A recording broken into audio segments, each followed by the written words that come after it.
for a kick of the asteroid. Apparently, one came so darn close that it could have kicked a lot of life off this planet. It's true.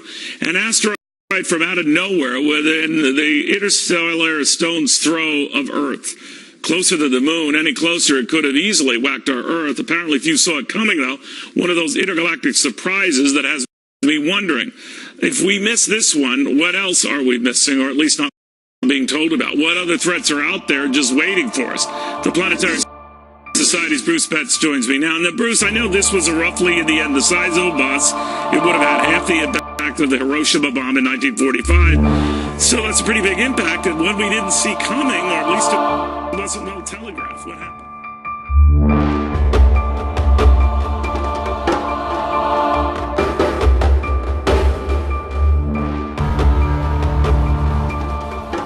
It lit up the sky, and now it's lighting up social media. Did you get a chance to see it? People all over the Bay Area say they saw a fireball shooting across the sky early Sunday morning.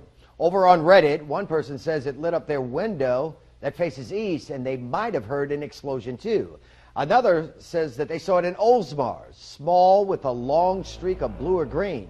Others compared it to another explosion that happened back in November.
target, and the explosive device apparently went off as the train was moving between stations. Mobile phone footage showed the train stopped at the next station with a huge hole ripped in the side of one of the carriages as people attempted to get the wounded out. Passengers then tried to give first aid to the injured on the platform as reports emerged that the device had been filled with shrapnel. Others who were on the train had to make their way through acrid smoke to the safety of the surface. Above ground, a helicopter ambulance landed in the middle of the road. By this time, the whole metro system had been shut down. Reports emerged that a second bomb had been defused at another station. The Russian President Vladimir Putin was told of the attack while he was himself just outside St. Petersburg, meeting President Lukashenko of Belarus. I would like to express sincerest condolences to relatives of the killed and wounded. I have already spoken with the chiefs of the special services, the FSB director and law enforcement bodies. We will do everything to identify the reasons for what happened, give a full evaluation of what happened, and city and federal authorities will do everything possible to support the families of our killed and injured citizens. But security analysts had pointed out several days ago that ISIL had been threatening Russia and had claimed responsibility for an attack in Chechnya.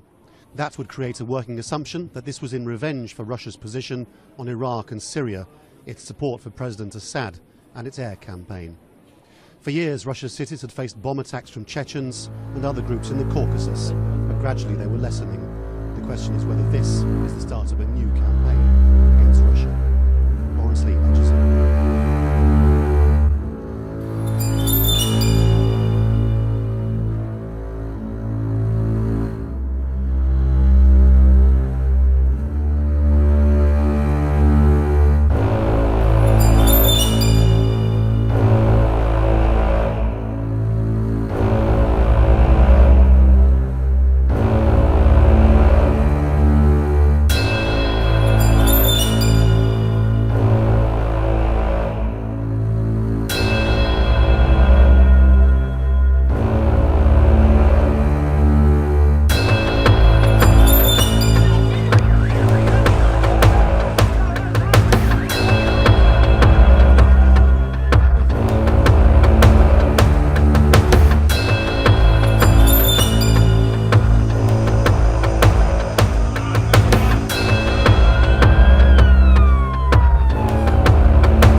We condemn the use of chemical weapons in all circumstances. If proven, this will be further evidence of the barbarism of the Syrian regime. The perpetrators of these acts must be held accountable. The use of chemical weapons by anyone, anywhere, must stop immediately. Nobody is winning this war. Everybody is losing. It puts a danger to us all. The frantic efforts to save lives. These images from Idlib, Syria, outraged world leaders on Tuesday. At the United Nations, calls for information and accountability in what diplomats said could be a war crime. I saw that earlier today. The OPCW fact-finding mission has already announced that it's begun gathering information to attempt to confirm that chemical weapons were used. And some finger-pointing as well. We do not have all the information yet, but the attack bears all the hallmarks of yet another deliberate campaign by the Syrian regime and their military backers to use chemical weapons. Even before Rycroft's comments, denials from Damascus and Moscow. The Russian military denied reports it was carrying out airstrikes over Idlib on Tuesday, while the Syrian armed forces denied they had attacked civilians, saying they had destroyed their chemical weapons under threat of U.S. invasion in 2013. At the White House, spokesperson Sean Spicer condemned the attack, but added it wouldn't have happened if the Obama administration had pushed Bashar al-Assad out of power when it had the chance. News of the attack reached diplomats gathered in Brussels to show support for the UN-led efforts to end the Syrian civil war. The UN Special Envoy for the Syria talks suggested the timing of the attack wasn't coincidental. It's true. Every time we have a moment in which the international community is capable of being together, 70 countries tomorrow, there is someone, somehow, that tries to undermine that feeling of hope by producing a feeling of horror and outrage. But we are not going to give up. Back at the UN Security Council, a decision to meet on Wednesday morning. We will move our briefing and consultations on Colombia to the afternoon so that we can have this emergency meeting, and we are hoping to get as much information on the Syrian attack as we can. It's not clear if the Security Council will take any action, and if so, against whom. But with the Syrian civil war now well into its 7th year, any action from here could come as welcome relief for Syria's citizens. Rosalind Jordan, Al Jazeera at the United Apparent chemical attack in Syria, an unacceptable massacre. We must warn you here that the video of the aftermath is very disturbing. The attack reportedly killed at least 72 people. The images appear to show victims reacting to the use of a nerve agent. The White House claims the government of Syrian President Bashar al-Assad. It calls the attack in Syria's Idlib province heinous. Holly Williams is along the Turkey-Syria border with details of the attack, now described as a war crime. Holly, good morning. Good morning. Some of the victims of this attack are now being treated at a hospital not far from here. The Turkish health minister said today that initial findings show this was a chemical weapon. Survivors of yesterday's suspected chemical attack are ferried out of the war zone and over the border to Turkey. The assault on the village of Han Shayhun bears all the hallmarks consistent with a chemical weapon. Many of the dead and injured had no visible wounds, as you'd normally expect from an airstrike or missile. Survivors had breathing problems, some foaming at the mouth, and their pupils didn't respond to light. All of that strongly suggests exposure to a nerve agent. The Syrian regime denies responsibility, and so does its ally, Russia, though both have targeted Idlib province with airstrikes. The Russian explanation is that a Syrian strike hit an ammunition depot containing chemical weapons run by rebel forces at around 12 noon yesterday. But a chemical weapons expert and CBS contributor says even if that's true, it wouldn't produce an aftermath like this. And multiple witnesses, including Dr. Islam Shajul, another patient with pinpoint people, who treated survivors and is also an opposition activist, say the attack happened hours before the Russians claim. We sent a lot of patients to Turkey, and Turkey are now taking samples from these patients, and soon we will know for a fact what this chemical was. But we have a high level of suspicion that this was sarin gas that was used. That same deadly substance, sarin nerve agent, was used in a 2013 attack in Syria, thought to have killed hundreds of people. The US and other countries blamed the Syrian regime. The UN Security Council will hold an emergency meeting later on today. Nora? Absolutely barbaric. We'll see if there's more than just a meeting.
Debbie left a destructive path down the east coast of Australia, particularly in the city of Lismore, New South Wales, which was one of the hardest hit cities. Residents are still being evacuated from Lismore as flood levels continue to rise after most of the storm has passed. A total between 20 and 30 inches of rain fell in New South Wales alone. Tens of thousands of people cannot return to their houses because of Cyclone Debbie. Homes, crops, businesses, all destroyed, totaling $1 billion in damage. 2 people have died in New South Wales. One, a 64-year-old woman who was trapped in her flooding car that was swept off a bridge.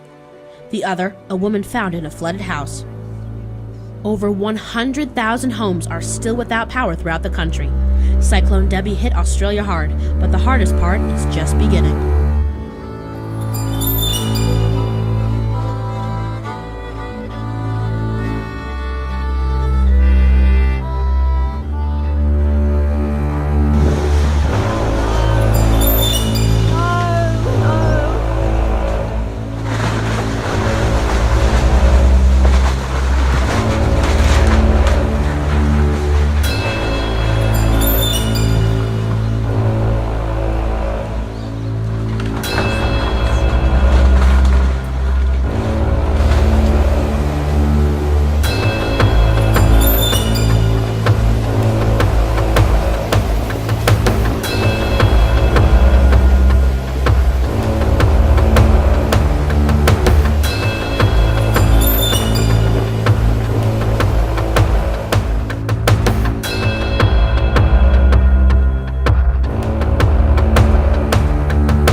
Cyclone Debbie made landfall in Queensland, Australia on March 28 as a Category 4 cyclone.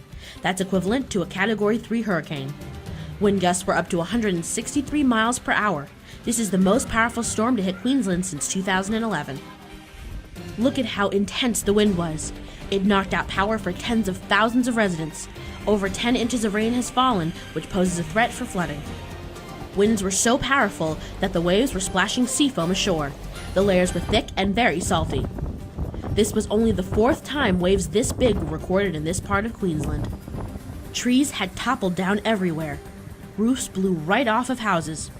Fences knocked over. Roads and bridges flooded out. Even boats were pushed against the coast. So far, only a few injuries were reported, but officials say they expect more reports in the days to come.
New tornado threats at this hour from Indiana all the way down to Florida. 60 million Americans bracing for possible twisters and large hail and flood watches right up into the Northeast. A confirmed EF2 tornado tearing across Goodman, Missouri on the ground for about 20 minutes. A high-risk alert issued for parts of the South tonight, the entire system pushing its way east. ABC's Steve Osunsami is in Atlanta, where they are bracing for dangerous weather tonight. Families in the Deep South tonight are facing an emergency, from swift water rescues at flooded streets in Atlanta, a big tornado, to this tornado in western Georgia. Farms were torn apart, mobile homes destroyed. The top on the home house started peeling off, so we knew it was a very serious storm. At the Masters Golf Tournament in Augusta, it wasn't safe to stay out on the greens. We are asking you to evacuate the grounds.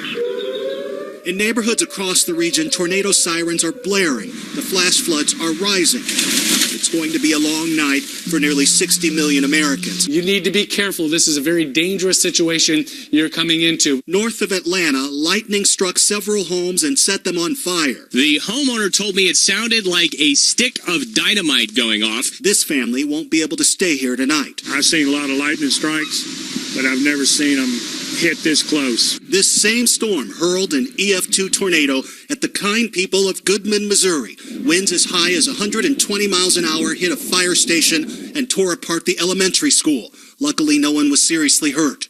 Stunning images of that school. Steve with us live from Atlanta. This is not over yet. And Steve, a brand new tornado watch just issued for the metro area there?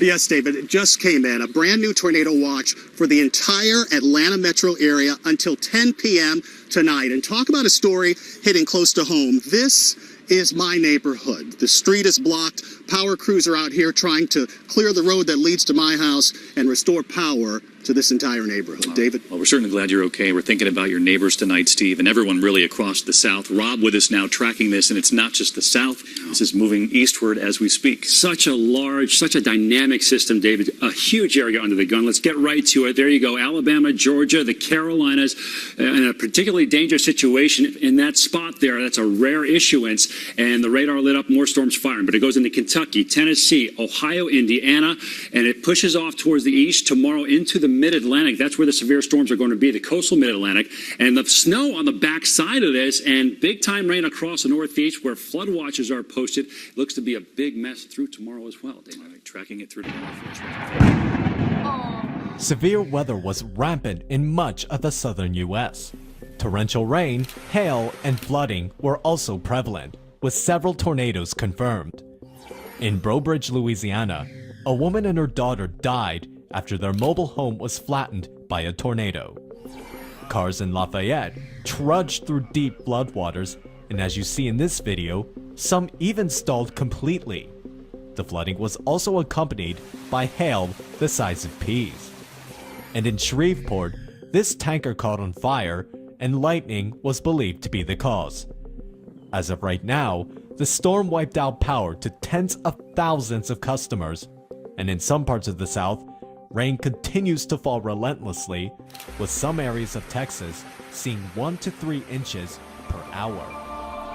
For AccuWeather, I'm Eric.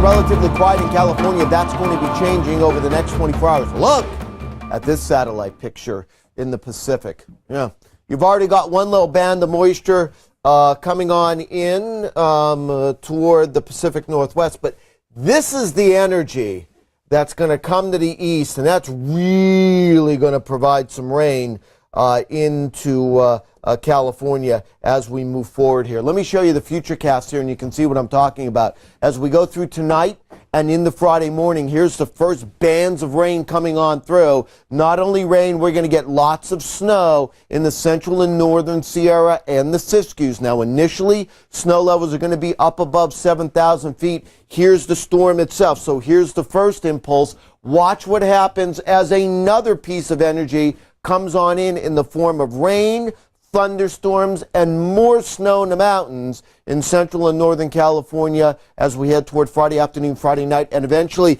this rain will be working its way down in the southern California. That won't be until Friday night and Saturday. I want to give you the impacts here. There's also going to be strong winds along coastal sections and mountains, and the surf along the California and Oregon coast is going to be rough, to say the least. Snow levels are going to be falling, but up above 7,000 feet. We're going to have 2 to 4 feet of snow before this storm ends at some point on Saturday. There's also going to be the risk for flooding, and I do believe we are going to be looking at some gusty thunderstorms as we head into Friday afternoon as that second piece of energy.